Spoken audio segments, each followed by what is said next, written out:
Plant kingdom. Which organism with a cell wall were excluded from Plantae in Whitaker's system?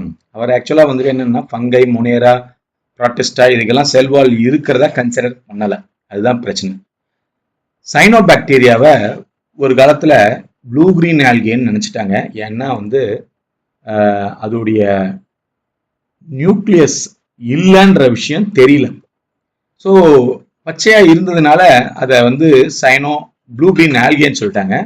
Check பண்ணி பார்க்கும்போது நியூக்ளியஸையும் காணும், அதுக்கு அந்த pigment மட்டும் இருக்குது, குளோரோஃபில் மட்டும் இருக்குது, குளோரோபிளாஸ்ட் கிடையாது. ஸோ அதுக்கப்புறம் தான் இது கன்ஃபார்ம் பண்ணாங்க சைனோபாக்டீரியா. ஏர்லியஸ்ட் கிளாசிஃபிகேஷன் சிஸ்டம் எல்லாமே சூப்பர்ஃபிஷியல் மார்ஃபாலஜிக்கல் கேரக்டர்ஸை யூஸ் பண்ணி தான் பண்ணியிருக்காங்க. ஆர்டிஃபிஷியல் சிஸ்டம் ஆஃப் கிளாசிஃபிகேஷனில் வெஜிடேட்டிவ் அண்ட் செக்ஷுவல் ரெண்டுத்துக்கும் வெயிட்டேஜ் கொடுத்தாங்க. ஆனால் வெஜிடேட்டிவ் என்ன ஆயிடுச்சுன்னா ஈஸியாக என்வாயன்மெண்டல் அஃபெக்ட் ஆக ஆரம்பிக்குது. நேச்சுரல் சிஸ்டத்தில் நேச்சுரல் அஃபினிட்டி, அதாவது நம்ம இயற்கையாக அட்ராக்ட் பண்ணக்கூடிய விஷயத்த மட்டும் சொல்லி எக்ஸ்டர்னல் அண்ட் இன்டர்னல் ஃபீச்சர்ஸை சொல்றாங்க. இந்த சிஸ்டத்தை ஃபாலோ பண்ணவங்க பெந்தமன், ஹூக்கஸ். இப்போ இவங்களுடைய மெத்தட்ல தான் அடுத்த கிளாசிஃபிகேஷன் சிஸ்டம்ஸ் எல்லாமே கொஞ்சம் பெஸ்டாக போயிருக்கு. ஃபைலோஜெனடிக் கிளாசிஃபிகேஷன் ஒன்று இருக்கு, அது எவல்யூஷனரி ரிலேஷன்ஷிப்பை பேஸ் பண்ணி தான் சொல்ல முடியும். ஸோ யார் எந்த ஆர்கனிசத்துலேருந்து எந்த ஆர்கனிசம் வந்ததுன்ற மாதிரியான கன்ஃபர்மேஷன்.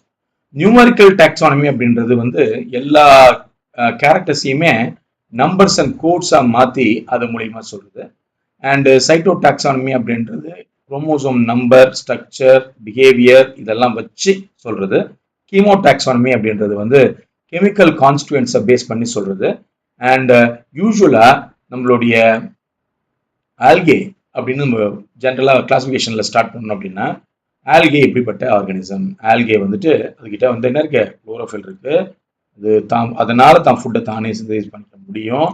அண்ட் இது வந்து லைக்கன்ஸாக இருக்கலாம் ஃபங்கையோட சேர்ந்து. அண்டு இது வந்து ஒரு சில நேரத்தில் காலனிகளை ஃபார்ம் பண்ணுறது உண்டு, இல்லை ஃபிலமெண்ட்டாக இருக்கிறது உண்டு. அந்த காலனி ஃபார்முக்கு நல்ல எக்ஸாம்பிள் சொன்னீங்கன்னா வல்வாக்ஸ், ஃபிலமெண்ட் ஃபார்முக்கு நல்ல example Ulothrix and Spirogyra. And யூஸ்வலாக இதோடைய மெத்தட் ஆஃப் ரீப்ரொடக்ஷன்ன்றது 3, அதாவது vegetative, sexual and asexual. But வெஜிடேட்டிவ்ல அது ஃப்ராக்மெண்டேஷன் மூலியமா பண்ணோம், ஏசெக்ஷுவல் மூலியமா வந்து அது ஜூஸ்போஸ் மூலியமா பண்ணோம், செக்ஷுவல் மூலியமா ஐசோகேமி, அனிசோகேமி, ஊகேமி மூலியமா பண்ணோம். ஐசோகேமஸை ஃபாலோ பண்ற ஆல்கே யூலோத்ரிக்ஸ் ஸ்பைரோகைனா, அனிசோகேமஸை ஃபாலோ பண்ணக்கூடிய ஆல்கே இட் இஸ் யூடோரினா, ஊகேமஸை ஃபாலோ பண்ணக்கூடிய ஆல்கே வல்வாக்ஸ் அண்ட் ஃபியூக்கஸ். ஜென்ரலா பர்ஃபைரா, லாமினாரியா, சர்காசம் இதெல்லாம் வந்துட்டு ஜென்ரலா கிடைக்கக்கூடிய மெரைன் ஆல்கேஸ். ஸோ ஃபுட்டாக யூஸ் பண்ணிக்கலாம் இதெல்லாம். ஆல்கேல ப்ரௌன் ஆல்கேல, ரெட் ஆல்கேல நம்ம ஒரு சில எக்ஸ்ட்ரா மெட்டீரியல்ஸாக பார்க்கலாம். ப்ரௌனில் ஆல்ஜின்ன்றதும், ரெட்டில் வந்து கேராச்சின் அப்படின்றதும் இது ரொம்ப முக்கியமான materials.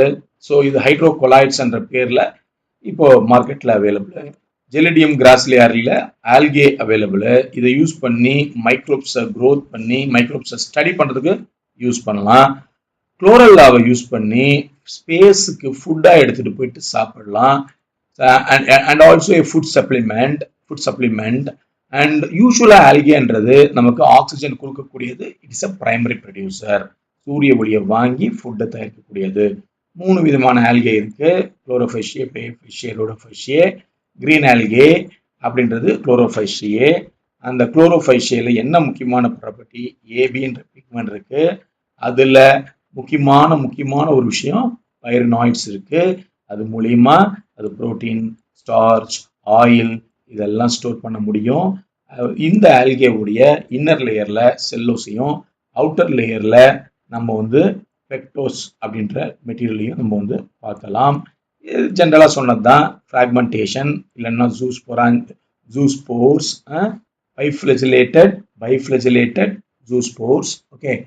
And isogamous, ensogamous, oogamous for the sexual reproduction. Good example, கண்டிப்பா நீங்க சொல்லி ஆகணும். It is Chlamydomonas, Volvox, Urothrix, Spirogyra and Chara. So brown algae, it is Phaeophyceae.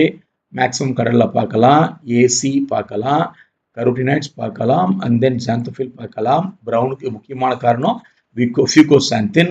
இதில் இருக்கக்கூடிய முக்கியமான ஸ்டார்ச் லாமினாரியன் அண்ட் மேனிட்டால். இதில் பாடியில் ஏற்கனவே நம்ம சொன்னோம், செல்லோஸ் வாலுக்கு மேலே ஆல்ஜினை பார்க்கலாம். அங்கேயும் சொன்னோம் கேராஜின், ரெட் ஆல்கேல கேராஜின்னு சொன்னோம், ஃப்ராக்மெண்டேஷன் பண்ணோம். பைஃப்ளஜிலேட்டட் லாஸ்ட் டைம் சொன்ன கிரீன் ஆல்கே மாதிரி இதுவும் பண்ணுது. ஐசோகேமஸ், அனிசோகேமஸ், ஊகேமஸ், இந்த 3 டைப்ல பண்ணலாம். ஆனால் இங்கே முக்கியமான ப்ராப்பர்ட்டி அந்த கேமெட்ஸை பார்க்கும்போது pyriform, pier shaped and 2 laterally attached ஃப்ளஜெல்லாவை நீங்கள் பார்க்கலாம். ஸோ இதுக்கு உடம்புல கொஞ்சம் அந்த ஒட்டிக்கிட்டு இருக்கக்கூடிய தன்மைக்கு, ஹோல்ட் ஃபாஸ்ட்டுக்கு, substratum specifically, leaf like structures இந்த மாதிரிலாம் வந்துட்டு இருக்கு. ஸோ பாடி கொஞ்சம் டிஃப்ரென்ஷியேட்டாக இருக்குன்றது தான் இதெல்லாம் காட்டுது. Example Ectocarpus, Dictyota, Laminaria, Sargassum and Fucus. And red ஆல்கேவை பொறுத்த வரைக்கும் முக்கியமான பிக்மெண்ட்டை ஆர் பைகோ எரித்ரின். இந்த ஆர்கானிசம் ஃப்ளோரிடியன் ஸ்டார்ச்சை வச்சிருக்கு. இது கிட்டத்தட்ட அமிலோபெக்டின், கிளைகோஜன் அது ஈக்குவலாக இருக்கிற மாதிரியான ஒரு மெட்டீரியல். அண்ட் செல்லோஸ்ல பெக்டின், பாலிசல்ஃபேட் எஸ்தஸ் இது மாதிரியான அதோடைய செல் வால்ல பார்க்கலாம். திருப்பியும் சொன்னது இதுல முக்கியமான ப்ராப்பர்ட்டி, ஃப்ளஜெல்லாவே இல்லை, ஃப்ராக்மெண்டேஷன் பண்ண முடியும். இதுல நான் மொட்டைல் ஸ்போர்ஸ் நகராது, அதோடைய ஏசெக்சுவல் ஸ்போர்ஸ் நகராது. லாஸ்ட் டைம் சொல்லும் போது பைஃப்ளஜெலேட் அப்படின்னு சொன்னோம். இங்க வெளியிலையும் ஃப்ளஜெல்லா இல்லை, நான் மொட்டைல் ஸ்போர்ஸ் அதாவது நகர முடியாத ஸ்போர்ஸ். அண்ட் கேமேட்ஸும் நான் மெட்டைல் கேமேட்ஸ். ஸ்பெசிஃபிக்லி ஐஏஓ டைப்ல ஓ டைப் ஓ கேமஸை தான் அதிகமாக டிபெண்ட் பண்ணியிருக்கு. So this is all about algae. This all about algae. I am Shivakumar, your NEET facilitator and trainer. My number is 7299955077. Kindly discuss with me for all your doubts. Thank you.